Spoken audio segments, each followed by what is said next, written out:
আমরা যাচ্ছি এই যে কুয়াকাটার সেই কুয়া দেখতে। আর এই যে চলে আসছি আমরা রাখাইনপল্লীতে। রাখাইনপল্লীর ভেতরে কুয়াকাটার কুয়া, সেটাই দেখব। চলেন।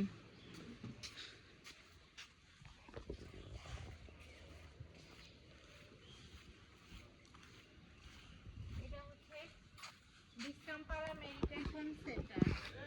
ঠিক আছে, মিষ্টি পানির কুয়া, মিষ্টিপাড়া। এটা হচ্ছে মিষ্টিপাড়া, ওইটাও মিষ্টিপাড়া। আর মিষ্টি পানির কুয়া, কুয়াকাটা এসে কুয়া দেখবো না সেটা তো হয় না। আসেন।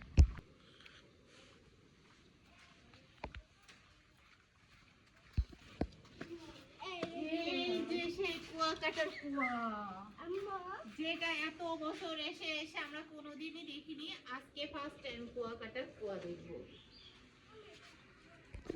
অনুভূতি কি বলেন? অনুভূতি কি? না সেটাই, রাখাইনদের দেখা পেলাম না। তোমার অনুভূতি কি তাই বলো? মিষ্টি পানি কুয়ার ভিতর টাকি মাছ কেন? ওই যে টাকি মাছ হয়তো বা চাষ করছে। অঙ্কন এই পানি এখন কেমন লাগছে কুয়াকাটার কুয়া দেখে? রাখিন অনুভূতি ভালো, বাট এই পানি তো মনে হয় এখন আর কেউ খায় না। আচ্ছা, আসলে আমরা কখনো তো দেখিনি, জাস্ট আমরা কুয়াকাটার কুয়াটা, যার নামে হচ্ছে কুয়াকাটা সমুদ্র সৈকত, আজকে সেটাই দেখতে আসলাম, সেই জিনিসটা। আচ্ছা, আমাদের কিন্তু বেশ ভালো লাগছে, কারণ কুয়াকাটার কুয়া দেখছি এত বছর আসি, আর এই জীবনে ফার্স্ট টাইম যে কুয়াকাটার কুয়া দেখলাম।